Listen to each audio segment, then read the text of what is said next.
Bilgehan, your organization, the SETA Foundation, has long documented Daesh, has done several reports on them. Just give me initially your reaction to the news.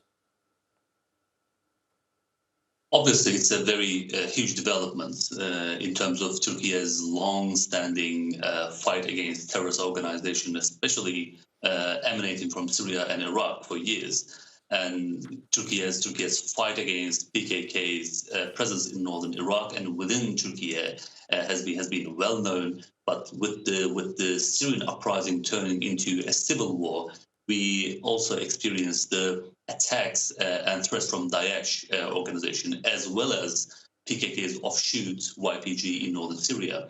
So in order to fight these terrorist organizations simultaneously, Turkey had to undertake a series of cross-border military operations, starting from Euphrates Shield and followed by Olive Branch, and ended with Peace Spring operation in eastern bank of the Euphrates. One of them, the first of them, was against Daesh. And with this operation, Turkish armed forces neutralized thousands of Daesh militants. And that was arguably, although it wasn't acknowledged widespread, it was the beginning of the end of Daesh organization's territorial control in northern Syria, because Turkish armed forces was and still is the first NATO army that put boots on the ground and fought fist to fist against Daesh militants on the ground. Unlike other countries in the world, they just contributed to the international coalition through special forces, through intelligence gathering, and also aerial bombardments. So in terms of Turkey's long-standing fight against these terrorist organizations, I think it is a huge development, and at the same time, it is huge because it is an example, yet another example of Turkey's long-standing conduct against both Daesh and PKK. Turkey has turned to a different strategy or method called leadership decapitation, which is targeting especially the leadership cadres of both PKK, YPG, and also Daesh in recent years.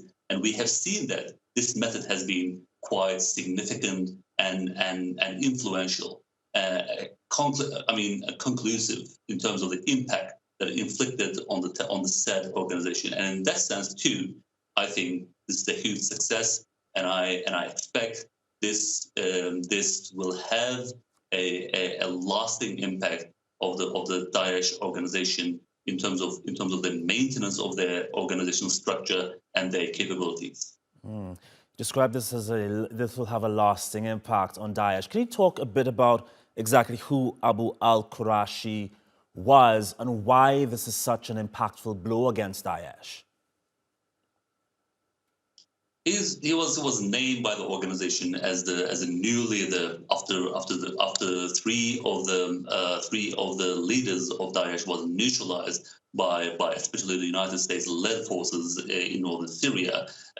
When a leader is neutralized in Daesh, they struggle to name a new successor, and obviously they have been capable of naming new ones, but every single of them was neutralized by the U.S. Special Forces units through covert operations, and this one has been the last one, which was this time neutralized by the Turkish intelligence unit. Of course, the leader is so important for Daesh terrorist organization, as it is for other organizations too, because when you take out the leader from their picture, they struggle with maintaining their consistency, maintaining their organizational structure, and it is having a blow on the morale of the organization, because Daesh is already in a state